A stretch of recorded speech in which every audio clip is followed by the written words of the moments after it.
कृपया ध्यान दें, गाड़ी संख्या 16324 मंगलापुरम कोयम्बटूर एक्सप्रेस थोड़ी ही देर में प्लेटफॉर्म क्रमांक 2 पर आएगी. It was 1921, November 19, when the wagon tragedy or wagon massacre occurred. Around 100 Mapla Muslims, along with some Hindus who had revolted against British rule, were arrested and transported from Tirur to Coimbatore prison in a sealed, airless goods wagon. Without air, light, space or water, they endured a grueling journey of over 140 kilometers. 70 died during the transport and the rest perished later due to the unbearable conditions. Only 4 or 5 survived, but they succumbed to health complications in the following days.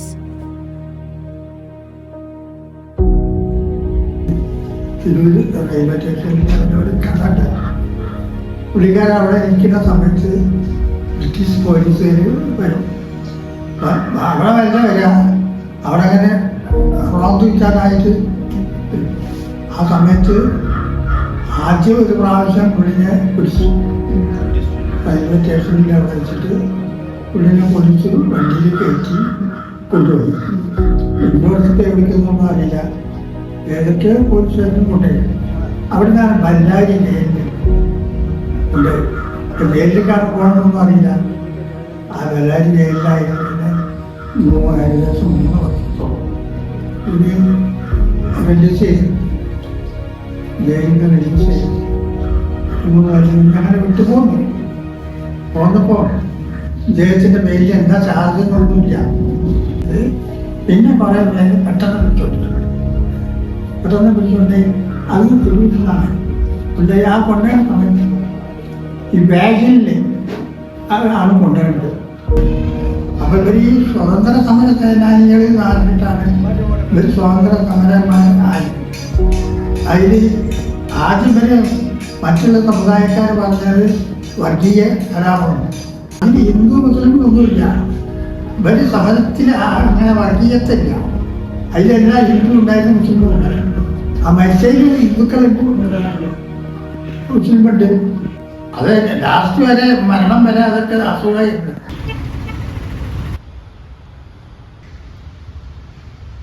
ഈ wagon tragedy എന്ന് പറയുന്നുണ്ടെങ്കിലും അത് സത്യത്തിൽ wagon കൂട്ടക്കൊലയാണ്.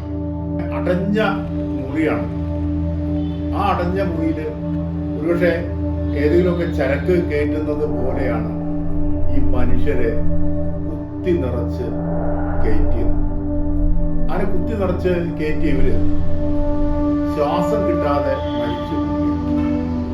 അപൂർവമായിട്ട് ചിലര് ആ വാഗണ്ട് ചില screw ഒക്കെ അടിച്ചിട്ട് അതിലൂടെ ആ ചെറിയ തുളയിലേക്ക് മുഖം ചേർത്ത് വെച്ച് അവര് ശ്വാസമെടുത്ത് അങ്ങനെ അപൂർവം ആളുകളാണ് രക്ഷപ്പെടുന്നത്. പലരും പിന്നെ അവരെ കൈയൊക്കെ കടിച്ച് കീറി എന്താ പറയുക, ഭ്രാന്തമായ ഒരു അവസ്ഥയിൽ ആ രക്തമൊക്കെ ചിലർ കുടിച്ചു എന്ന് പറയുന്നുണ്ട്. സ്വന്തം സഹോദരന്മാരുടെ രക്തം ഇങ്ങനെ കൈത്തണ്ടയിലൊക്കെ കടിച്ച് ആ ചോരയൊക്കെ കുടിച്ചു എന്നൊക്കെ പറയുന്നു. എന്തായാലും ഈ ലോകത്ത് തന്നെ സാമ്രാജ്യത്വ വിരുദ്ധ പോരാട്ടത്തിന്റെ ഭാഗമായി നടന്ന അതിദാരുണമായ ഒരു കൂട്ടക്കൊലയാണ്. ഒരുപക്ഷെ നമ്മൾ ഇന്ന് പരസ്യം നിന്നും ഒക്കെ കേൾക്കുന്ന തരത്തിലുള്ള കൂട്ടക്കൊലകൾ, നിലവിളികൾ എല്ലാം ഉയർന്നു കേട്ടതാണ് 1921 മലബാർ സ്വാതന്ത്ര്യ സമരവുമായി ബന്ധപ്പെട്ടുകൊണ്ട് പല പ്രദേശങ്ങളിൽ പല സമയങ്ങളിൽ പല കാലങ്ങളിൽ നടന്നിട്ടുള്ള കൂട്ടക്കൊലകൾ.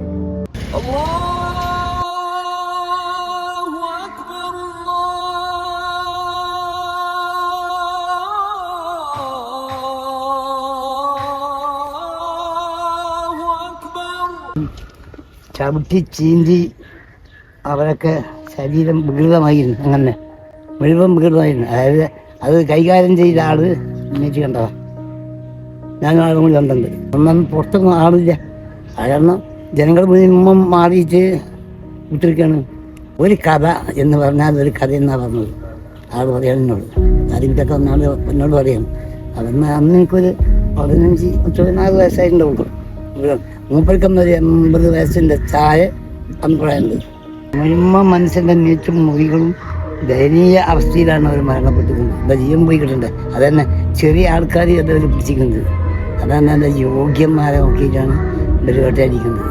ഇതിവരെ എവിടെ കൊണ്ട് എന്ത് കാട്ടി എന്നുള്ള ഒരു പൊടിച്ചും ആ കുടുംബങ്ങളെത്തില്ല. അവരുടെ കുടുംബങ്ങളെ കാര്യമില്ല. പൊടിച്ചിട്ട് വണ്ടിയിൽ നിന്ന് ഇറക്കി കൊണ്ടുവരുമ്പോൾ കണ്ട കാഴ്ച തന്നെ അതൊന്നും കണ്ടിട്ടില്ല. അവർ കൊണ്ട് നേരെ കൊണ്ടുവന്നുണ്ട് ഇവിടെ കൊണ്ടുവരുന്ന വണ്ടിയിൽ കണ്ട് കയറ്റി ആണ് വിട്ടതാണ്. പിന്നെ എവിടെ അറിയാം.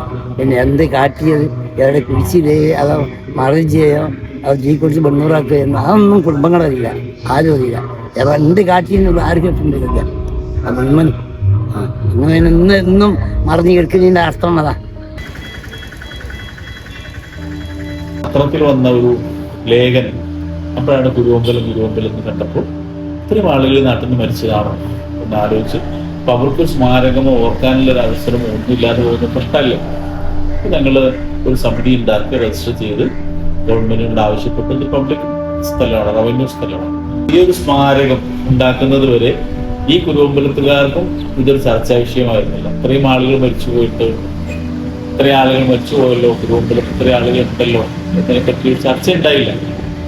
പല കാരണങ്ങളും ഉണ്ടായിരുന്നു. പ്രധാനപ്പെട്ട കാരണം എല്ലാ പ്രദേശത്തും ഉള്ളതുപോലെ പട്ടിണിയും ദാരിദ്ര്യവും അങ്ങനെയുള്ള പ്രയാസങ്ങളുണ്ട്. അപ്പൊ ആ പ്രയാസങ്ങൾ കൊണ്ട് എന്ത് ചെയ്തില്ല, ഇത് സ്വാതന്ത്ര്യ സമരത്തിന്റെ പ്രാധാന്യത്തെ കുറിച്ച് മനസ്സിലാക്കാനോ ചിന്തിക്കാനോ അവരാരും തയ്യാറായില്ല. മറ്റൊന്ന്, സ്വാതന്ത്ര്യ സമരമായി ഈ പോരാട്ടത്തെ അംഗീകരിക്കാത്ത ഒരു വിഭാഗം, ഇത്തരം ആളുകളായിരുന്നു ഇവിടെ കൂടുതൽ. അപ്പോൾ രാഷ്ട്രീയമായിട്ട് തന്നെ ഇവര് 90-95% ബാച്ചിലേഴ്സ് ആയിരുന്നു, യുവാക്കളായിരുന്നു, വിവാഹം കഴിക്കാത്തവരായിരുന്നു. അപ്പോൾ ഇവര് സമരത്തിൽ മരിച്ചു, ഇവർ രക്തസാക്ഷികളായി. പിന്നെ അവരെ രക്ഷിതാക്കളും മരിച്ചു. അതോടുകൂടെ ചരിത്രം അവസാനിച്ചു. കാരണം ഇവരുടെ തലമുറ വരുന്നില്ല എന്നർത്ഥം. ഇവർ മരിച്ചു, ഇവരുടെ വയസ്സായ പ്രായമായ രക്ഷിതാക്കൾ ഉടനെ മരിച്ചു. അതോടുകൂടെ ചരിത്രം ചർച്ച ചെയ്യപ്പെടാൻ പോയി. പ്രിയമുള്ളവരെ, ദയവ് ചെയ്ത് ജാതിയുടെയും മതത്തിന്റെയും പേരിൽ മനുഷ്യരെയും നാടിനെയും കീറിമുറിക്കാൻ അനുവദിക്കരുത്. 30 അഭിനേതാക്കളെ പങ്കെടുപ്പിക്കുകയും 10 മിനിറ്റ് കൊണ്ട് നാടകം പൂർത്തിയാക്കുകയും ചെയ്യണമെന്നാണ് ആ ഒരു നിർദ്ദേശം. അതനുസരിച്ച് ആലോചിച്ചപ്പോൾ എൻ്റെ മനസ്സിൽ പെട്ടെന്ന് ഓർമ്മ വന്നത് വാഗൻ ട്രാജഡി തന്നെയാണ്. കാരണം ആ കാലത്ത് മലബാർ കലാപം അല്ലെങ്കിൽ മാപ്പിള ലഹള എന്നുള്ള പേരിലൊക്കെ വ്യാഖ്യാനിക്കപ്പെട്ട അല്ലെങ്കിൽ ബ്രിട്ടീഷുകാരാൽ ഉണ്ടാക്കപ്പെട്ട ആ ഒരു സംഭവം അതൊരു ട്രാജഡി തന്നെയായിരുന്നു.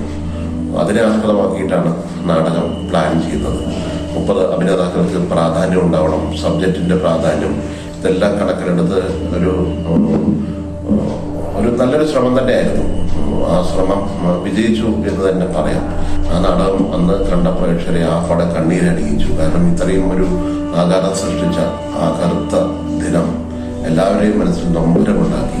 അതിന്റെ പേര് ബ്ലാക്ക് വാഗൺ എന്നാക്കിയത് ആ ഒരു കറുത്ത വാഗൺ ആയിരുന്നല്ലോ. കാരണം പുറം ലോകം കാണാതെ, വായുവില്ലാതെ, വെള്ളമില്ലാതെയൊക്കെ സഹനത്തിന്റെ ഏറ്റവും മരണം വരെ എത്തിയ അവർക്ക് വേണ്ടിയിട്ടാണ് ആ പേര് അങ്ങനെ ആക്കിയത്.